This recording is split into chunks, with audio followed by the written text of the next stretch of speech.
My name's Toby Mathis. I'm one of the partners at Anderson Business Advisors and Law Group. And what we're going to be doing today is a 4-part series on nonprofits. This is part number 1, and I'm going to go over each one of these. There's a bunch of questions that I have written down to answer for you guys. It's on establishing a nonprofit organization. That's going to be part 1. First question, it's on top of everybody's mind whenever they get started with a nonprofit, is how much does it actually cost to form one? And I'm just going to give you the general answer that most lawyers and accountants give. It's going to depend on the complexity. I can say this, that you could get done with the filing with the state, the federal application for exemption, and all the way through completion, along with all the binder documents, everything else that gives it a body, for somewhere in the $3,000 on up range. With the on up, meaning that if you're doing something very complicated, for example, a housing entity, working with someone who's low to moderate income housing that's going to be HUD qualified, you might be looking as high as $7,500 to $8,000. And a typical startup on a 501c3, you're probably looking at starting around the $3,000 range. Now, this is why it's different than a typical organization. With the typical for-profit, you're setting up with the state, and then you're letting the feds know this is how I'm being taxed. So you could have an LLC, for example, taxed as a corporation. You could just have a corporation taxed as a corporation, but the Fed and the state match. You don't have to go through any applications for exemptions because you are a for-profit entity. You also have your bylaws, you have your paperwork giving it a body. In a nonprofit, it's not just enough to go through the state and then get an EIN. You actually have to do a full-on exemption letter in an application called a 1023 or 1024, and that can take quite literally over a year to get that process done. Now, before you freak out and say, shoot, I wanted to get this thing started, it takes, generally speaking, between right around 9 months is probably about the average to get your exemption letter, but it relates back to the date that your business started.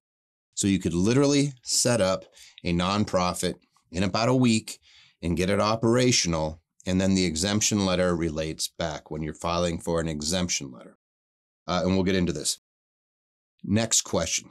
How do you make money in a nonprofit? Well, it could depend on what that nonprofit is doing. So for example, if I was underneath the business association, I'm not looking to get charitable donations. I'm actually charging a membership fee, and I don't pay tax on that. So as an organization, how do I make money? I could be saying, hey, it's a Rotary Club.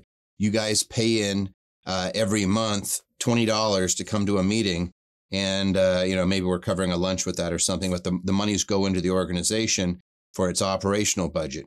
On the flip side, the typical 501 company that we hear about is a 501c3. And that's set up typically for religious, charitable, or education purposes. You have preventing cruelty to animals, you have amateur sports, and a few others. But the typical one is for charitable, education, or scientific purposes. In that one, I can actually solicit donations. And those are the entities where when somebody gives it money, not only does the organization not pay tax, but the individual who gave the money gets to write it off on their taxes. That's the one that's how do they make money? They go out and raise money. And when you raise that money, you're not paying tax on that money. It's fantastic as long as it's used for your purpose. And so you kind of set up what's my purpose, and then you kind of go from there. Now, can the nonprofit also be engaged in activities where it's making money? I use the example of a housing entity that's providing housing for lower income or moderate income taxpayers, or veterans, or single moms, or incarcerated individuals who are transitioning back into the population. All those things qualify as a nonprofit activity. It can make its money charging rents. It could make its money charging fees. It can actually make money. The only difference is it's tax exempt. It doesn't pay tax on that money, which is why they're so powerful. Somebody asked, how long does it take to get nonprofit status? So kind of touched on this. It's generally speaking, it's between 9 months, probably 9 to 15 months. We have obtained them in as little as 3 months. And, I don't want to set your expectation too high just because right now the government had gone through a shutdown and the IRS was slow. It always varies depending on the time of year, all those things adjust how long these things take. Your complexity of your application will determine how long it takes. My firm, we've done over 3,000 with our partners, well over 3,000 organizations. We've never had one where we weren't able to get the exemption letter, but we're typically in the 6 to 9 month range. We've had them super quick where it's just a few months, and then we've had them where you're coming back and answering lots and lots of questions because of the nature of the activity that the nonprofit's doing. So it's sometimes it's difficult depending on what it is you're trying to seek the exemption for. So I'm just trying to give you guys an idea. You have up to 29 months to get your exemption letter, and it relates back to the date that you file. So it's not like you're under the gun. Some people feel really a little bit nervous if they go through a tax season where they're accepting charitable donations and somebody wants to see their exemption letter and they don't have it yet. All you can show them is that you applied for it. And then typically speaking, the IRS will let you know about 90 days out that they're reviewing your application, and then they either come back with questions or they give you your exemption. Most of the time you see if it's something we've done before, you're getting the exemption because we already know what they're going to be asking. So we answer it in the application. Do you have to have a business license for a nonprofit organization? The answer is actually yes. There are exclusions and exemptions that you have to apply for. So for example, I'm standing in Nevada right now, and here a nonprofit can be exempt from the business license. It's about $200 a year, but you have to file the exemption when you file your entity. So you're actually saying, hey, I'm a nonprofit and I don't want to pay for the business license. It's different everywhere. More importantly, if you're going to solicit for donations, you may need to register and be licensed in an organization. And then this is all different than things like sales tax exemptions, et cetera. So you want to be very cognizant of the fact that you get benefit when you're running a nonprofit. It doesn't mean that you don't have to assert that right somehow with the state and say, hey, I am a nonprofit. You need to prove to them that you've either applied for the exemption or that you've already received it. And then you're saying, hey, either I shouldn't have to pay sales tax, real estate tax, I shouldn't have to file a business license, et cetera. Otherwise, the presumption is that, yes, you would have to. So you just it's quite literally jurisdiction by jurisdiction, but it's something that if you're working with a competent professional, they're going to be able to tell you. Next question is, do I need a tax identification number for a nonprofit organization? The answer is yes.